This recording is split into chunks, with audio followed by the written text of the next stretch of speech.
When two racist cops cornered a disheveled black man in that small-town pharmacy, they thought it was just another easy target, just another powerless victim to humiliate and frame. What they didn't know, he wasn't some random homeless guy.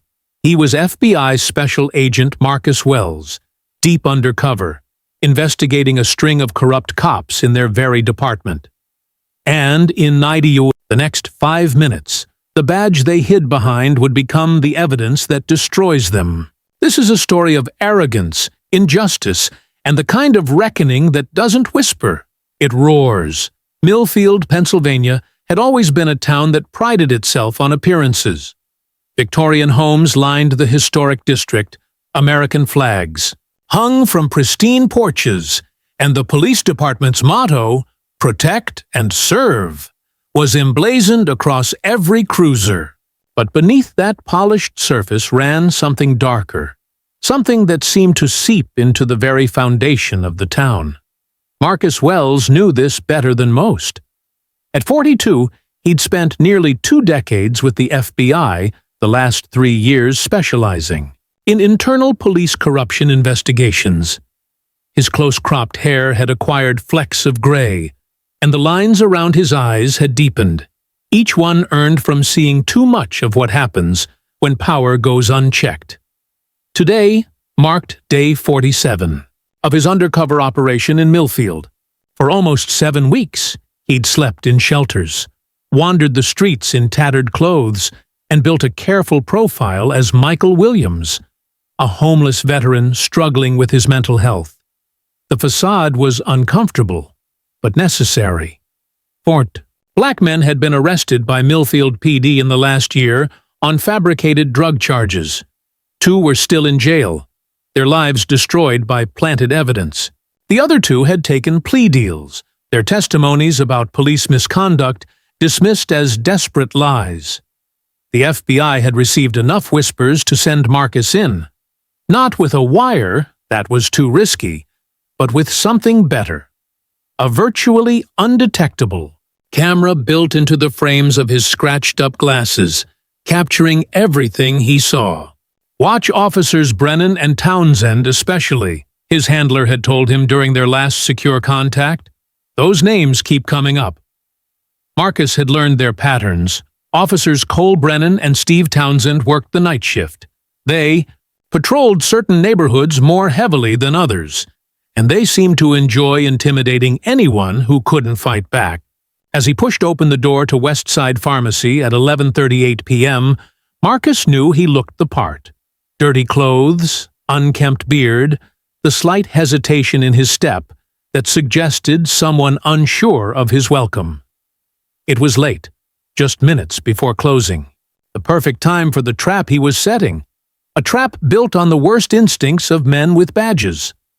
What he didn't expect was how eagerly they would take the bait. "Sir, we're closing in 20 minutes, the pharmacist called out, her voice tight with obvious discomfort as Marcus shuffled toward the counter. He nodded, keeping his eyes down. "Just need my prescription.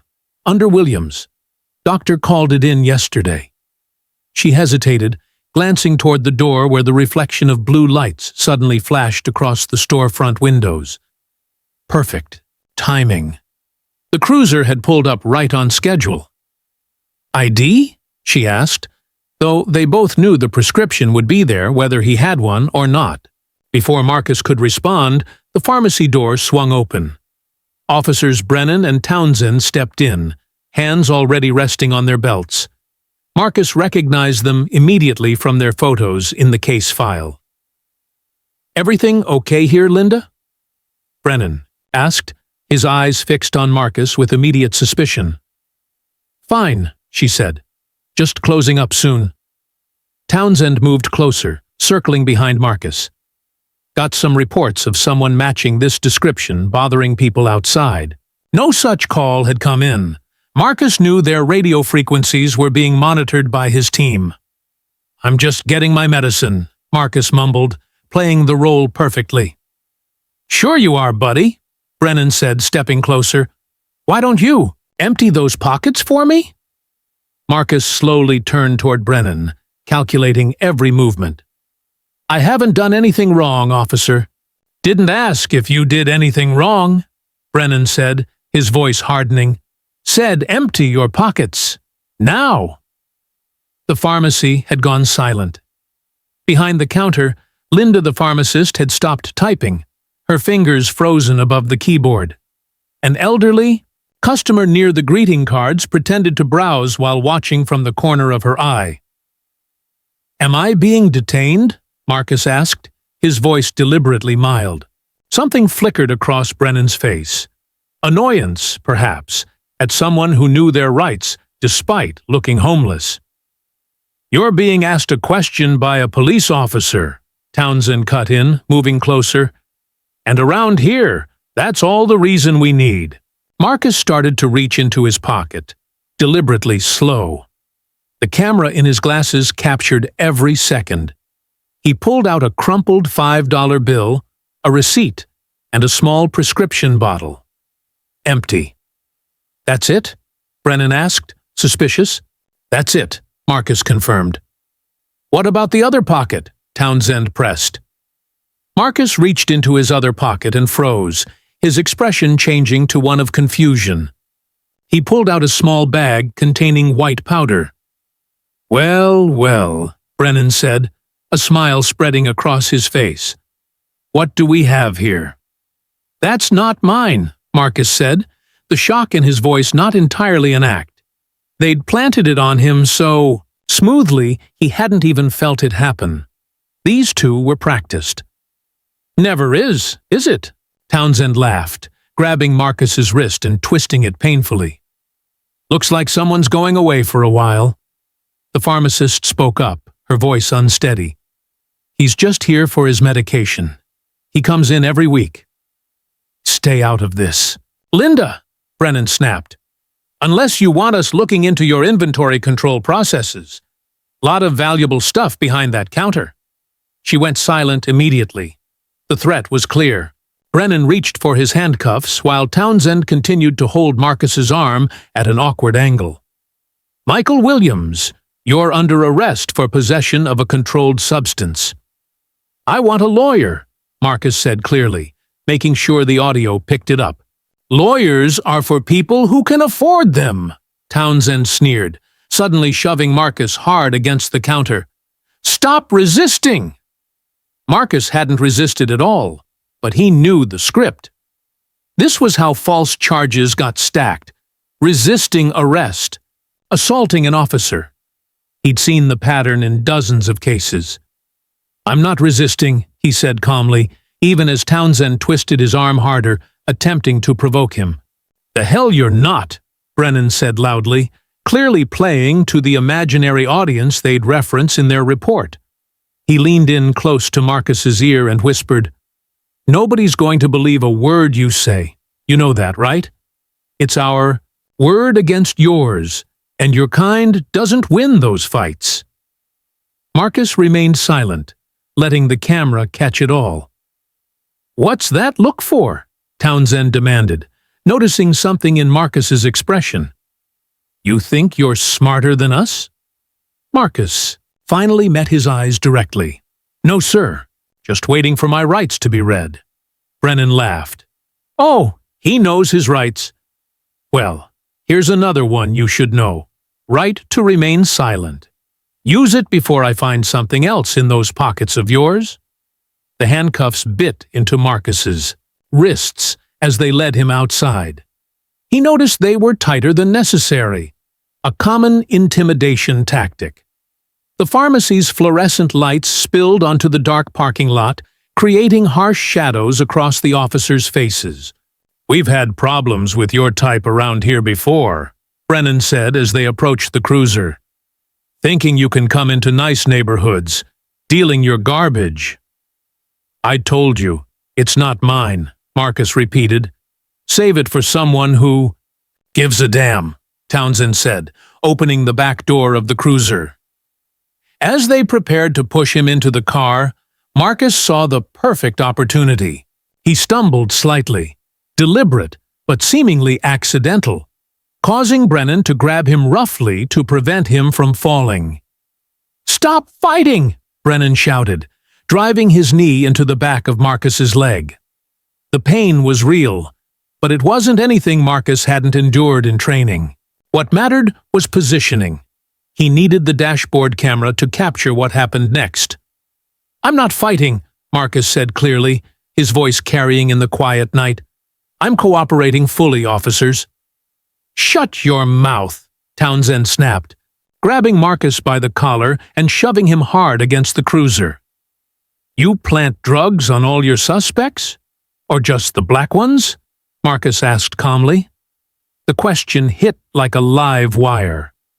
Brennan's face contorted with rage. He grabbed Marcus by the throat, pushing him against the cruiser door. "What did you just say to me?" he hissed. "Cole, easy," Townsend warned, glancing around. "Not here."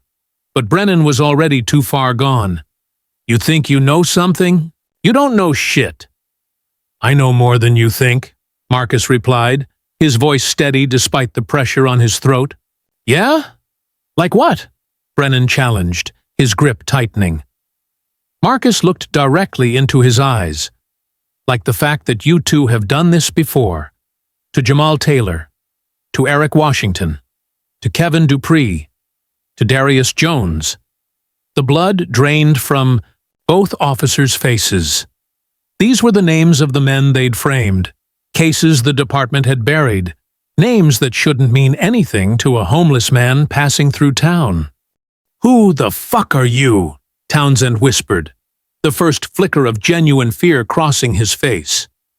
Before Marcus could answer, a black SUV with tinted windows pulled smoothly into the pharmacy parking lot, its headlights illuminating the scene, like a spotlight. Both officers turned, their hands instinctively moving to their weapons. "Step away from the suspect," came a commanding voice as the driver's door opened. FBI Special Agent Diana Chen stepped out, her badge already visible. From the passenger side emerged Marcus's handler, Special Agent Terrence Jackson. "What the hell is this?" Brennan demanded, but the uncertainty in his voice betrayed him. Something was very wrong, and he knew it. "I said step away," Chen repeated, her tone leaving no room for argument. Townsend recovered first, attempting to regain control. "This is our jurisdiction. We've got a drug suspect in custody." "That's Special Agent Marcus Wells you've got in handcuffs," Jackson said, walking closer. "And those drugs you planted on him? That's a federal offense." "I don't know what you're talking about," Brennan protested, but his hand had already dropped from Marcus's throat. Marcus straightened up, the character of Michael Williams falling away like a shed skin. "Officers, Brennan and Townsend, you've been under federal investigation for the past 7 weeks for civil rights violations, evidence tampering, and false imprisonment." The shift in his voice, from the hesitant mumble of a homeless man to the clear, authoritative tone of a federal agent, was dramatic enough to make the officers take a step back. "Those glasses he's wearing," Jackson added, "they've been recording everything, including that little conversation about Jamal Taylor and the others." "You can't," Townsend started. "We can, and we did," Chen cut him off. "Now, I believe Agent Wells asked for a lawyer. Turns out, he doesn't need one." She turned to Marcus. "Are you all right?" "I'm fine," Marcus said, turning his back to Brennan. "Would you mind?" Jackson stepped forward with a key, unlocking the cuffs. The metallic click seemed to echo through the parking lot, punctuating the complete reversal of power. "Officers Brennan and Townsend," Chen announced formally, "you are both being placed under arrest for civil rights violations under color of law, evidence tampering, and false imprisonment." "This is bullshit," Brennan spat, his face flushed with anger. "You can't come into our town and—" "We've been in your town for months," Marcus interrupted, rubbing his wrists where the cuffs had been. "And not just me. We have 6 agents who've documented over 30 incidents of misconduct between the two of you." Jackson produced his own handcuffs. "Hands behind your back, Officer Brennan." For a moment, tension crackled through the air as Brennan's hand hovered near his weapon. Marcus recognized the look in his eyes, the desperate calculation of a cornered man. "Don't make this worse," Marcus advised quietly. "It's over." A squad car from the state police pulled into the lot, followed by another FBI vehicle. Whatever slim hope the officers might have harbored of controlling the situation evaporated at the sight of reinforcements. Townsend, seeming to accept reality faster than his partner, slowly placed his hands behind his back. "Cole," he muttered. "Don't." Brennan's shoulders sagged as the fight drained out of him. "You have no idea what you're doing." "Actually, we know exactly what we're doing," Marcus replied. "Your captain will be receiving a similar visit right about now, along with Officers Delaney and Peterson." Both men paled at the revelation that the investigation went beyond just them. As Jackson secured the handcuffs on Brennan, Chen read them their rights, properly, professionally, without the mockery they had shown to Marcus earlier.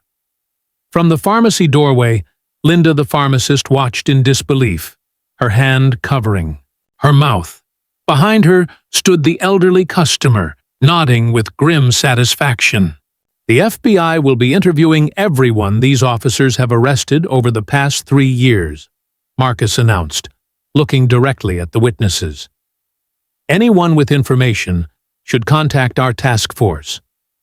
As the state troopers took custody of Brennan and Townsend, Marcus retrieved the planted bag of drugs, now evidence in a far more serious case than they had intended.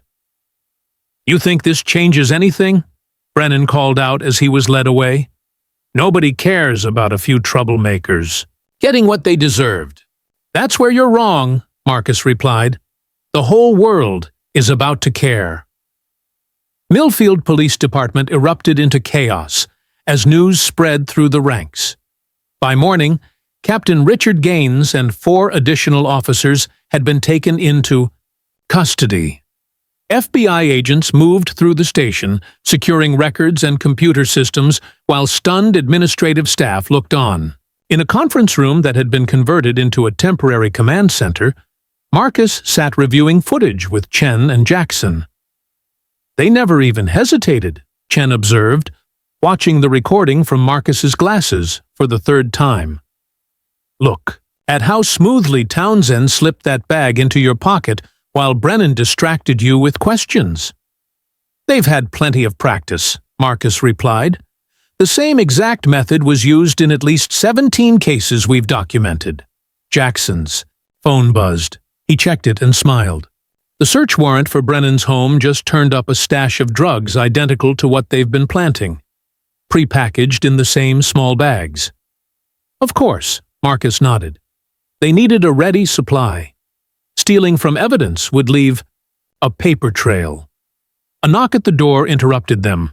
A young agent entered holding a tablet. "Sir, you're going to want to see this. The story's breaking everywhere." He turned the tablet around to show a news website.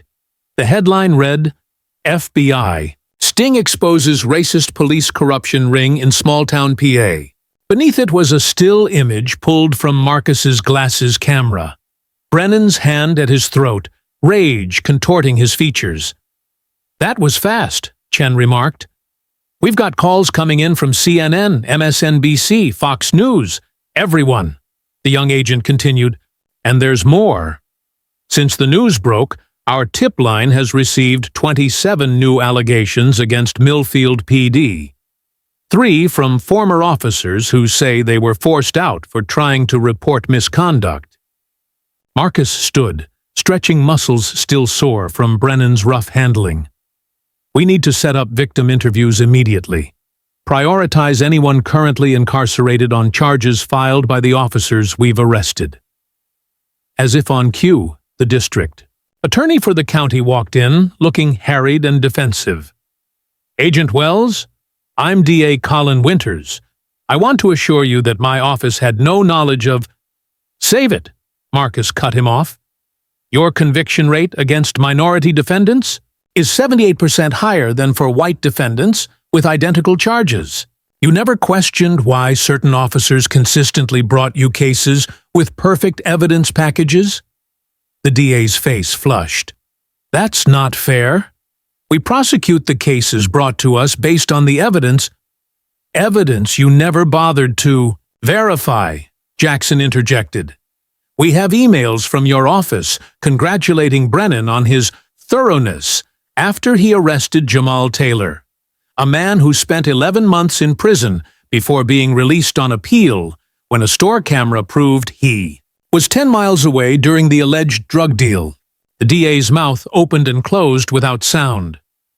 Your office will be providing us with every case file connected to these officers, Chen said, her tone making it clear this wasn't a request. We'll be reviewing each one personally. That's hundreds of cases, the DA protested weakly. Yes, Marcus agreed. It is. As the DA left, visibly shaken, Marcus turned back to the task at hand. Where are we on the hearing for the men still in custody? Judge Franklin has agreed to an emergency session this afternoon, Jackson reported. Darius Jones and Kevin Dupree could be released as early as tonight. Marcus nodded, satisfaction evident in his eyes. Good. I want to be there. Outside the police station, a crowd had gathered. Community members holding signs, journalists with cameras, and families of those wrongfully arrested. Among them stood the elderly woman from the pharmacy, now holding a sign that read, "Justice at Last." A reporter thrust a microphone toward Marcus as he exited the building. Agent Wells, can you comment on allegations that this kind of corruption is systemic rather than isolated? Marcus paused, considering his words carefully. What happened in Millfield isn't unique. What's unique is that these officers were caught. For every town like this where we intervene, there are dozens where corrupt officers continue to abuse their power, protected by a culture of silence. Do you have a message for the officers involved? Another reporter called out. Marcus looked directly into the camera. The badge doesn't protect you from the law. It makes you more accountable to it. And to anyone else out there doing what these officers did, we're watching. We're always watching. The county courthouse buzzed with tension that afternoon. Marcus sat in the back of the crowded courtroom as Judge Eleanor Franklin, a stern woman in her 60s, called the emergency session to order. The district attorney had sent his youngest assistant, clearly a sacrificial lamb, who looked entirely out of his depth as he faced the judge's withering gaze. Your Honor, the assistant DA began nervously, in light of new evidence, the state requests a continuance to review the cases of Mr. Jones and Mr. Dupree. Judge Franklin's eyebrows rose. A continuance? These men have been incarcerated for months, based on what appears to be fabricated evidence. And you want more time? We just need to properly process the... Denied, Judge Franklin stated flatly. The court has reviewed the FBI's preliminary findings. Unless you have something compelling to present right now, I'm inclined to vacate these convictions immediately. The assistant DA wilted. No, Your Honor. Marcus watched as the attorney for Jones and Dupree rose, a public defender who had argued passionately for her clients at their original trials, only to be dismissed by this same court system. Today, vindication straightened her spine. Your Honor, we move for immediate release and expungement. Judge Franklin nodded. Granted. A soft cry came from the gallery, where the families sat. Marcus turned to see Darius Jones's mother, pressing her hands to her mouth, tears streaming down her face. As the proceedings continued, Marcus felt his phone vibrate. It was a text from his supervisor in Washington. Commissioner requesting you minimize media exposure. Political considerations. Handle locally. Marcus stared at the message, understanding its implications. Someone was getting nervous about the publicity. Someone wanted this contained, managed, reduced to a local problem, rather than what it truly was, evidence of a nationwide issue.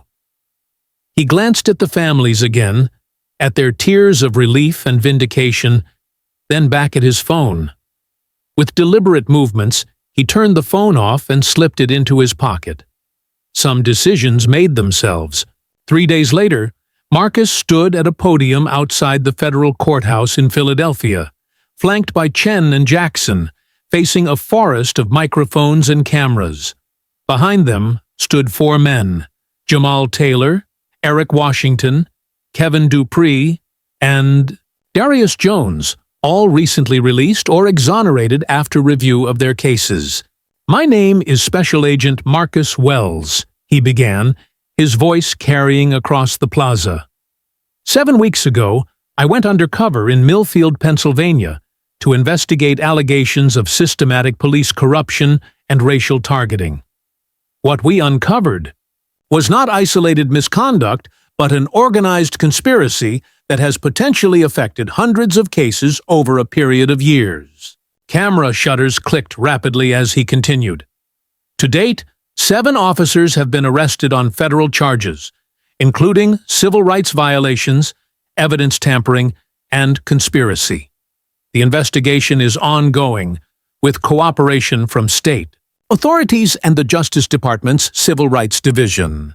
He paused, making eye contact with various reporters before continuing. But this press conference isn't about the officers. It's about their victims. Marcus stepped aside, allowing Darius Jones to approach the microphones. "I spent 14 months in prison for a crime I didn't commit," Jones said, his voice steady despite the emotion visible on his face. "I lost my job. I lost my apartment. I nearly lost my family. And the whole time, I kept telling anyone who would listen that those drugs weren't mine, that Officer Brennan planted them after stopping me for a broken taillight that wasn't broken." He took a breath. "Nobody believed me. Until now." Each man told a similar story: minor traffic stops or street encounters that escalated when they questioned the officer's actions, followed by miraculous discoveries of drugs that they had never seen before. Finally, Marcus returned to the podium. A reporter called out, "Agent Wells, why did you personally go undercover for this case? Isn't that unusual for someone at your level?" Marcus nodded slowly. "It is.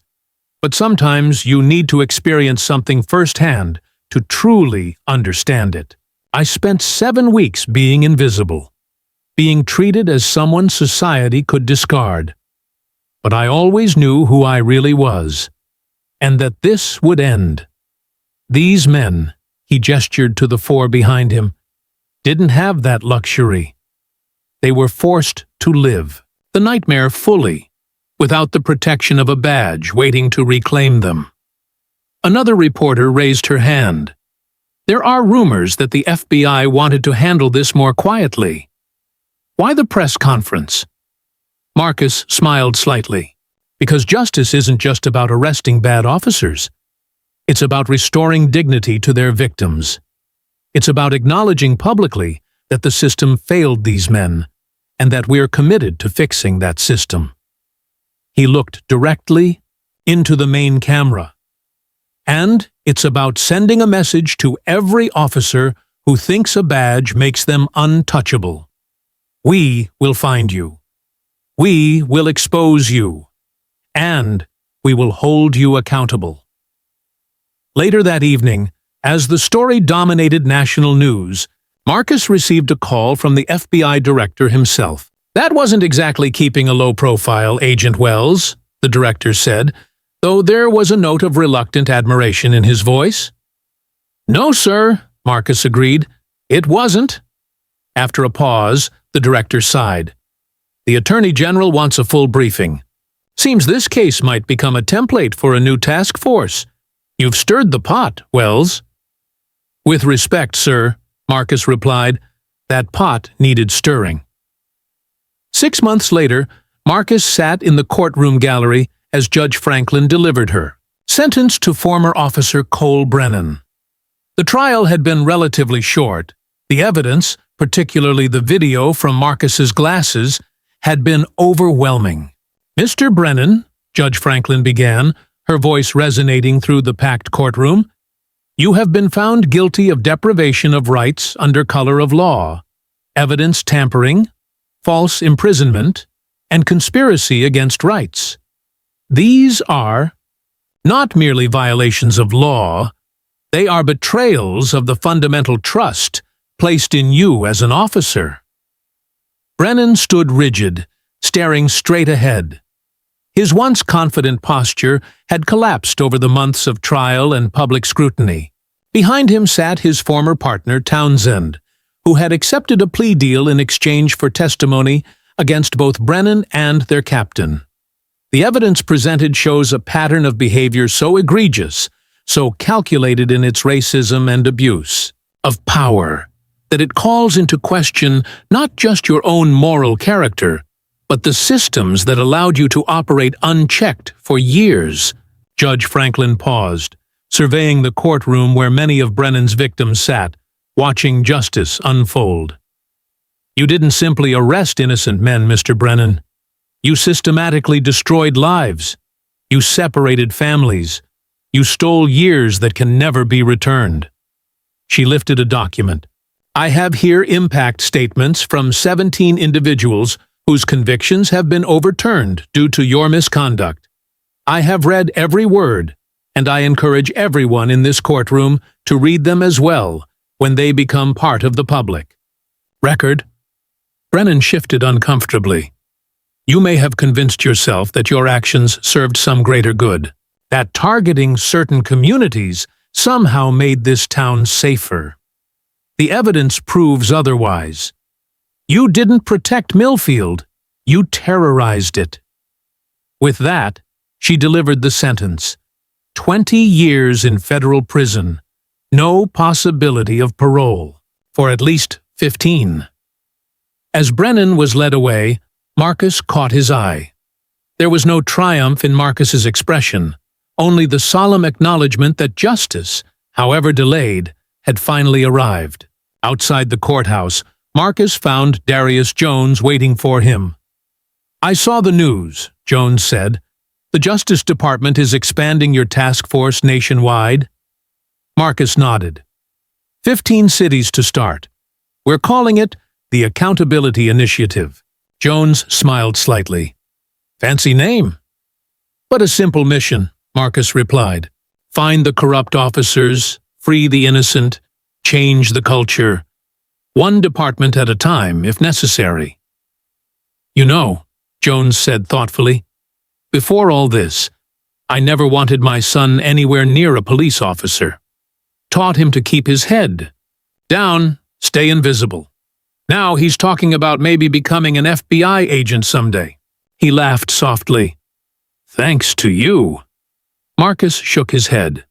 "No, thanks to you. Your courage in speaking out, in telling your story publicly. That's what's changing things." As they parted ways, Marcus gazed back at the courthouse where Brennan J. had just learned his fate. The system wasn't fixed. Far from it. But today, at least, it had worked as intended. And tomorrow, they would start again in another city, with another undercover operation. Because while the badge could be used as a shield for corruption, it could also be a light exposing it. One department, one officer, one case at a time. The camera lingered on the courthouse steps, empty now as evening fell. The protesters had gone home, the reporters had filed their stories, and the principals in the day's drama had moved on to the next chapter of their lives. But the impact remained, rippling outward like stones cast into still water. In the weeks that followed, police departments across the country began internal reviews of arrest patterns. Civilian oversight boards saw applications spike. Police, academy training modules on implicit bias and accountability were expanded. Small changes, perhaps, but change nonetheless. What happened in Millfield wasn't just about corrupt cops or a clever FBI sting. It was about what happens when someone finally says, "Enough." Justice doesn't always arrive with sirens blaring. Sometimes it comes quietly, disguised as someone society has taught you to ignore, until the moment they can no longer be ignored. And then, everything changes.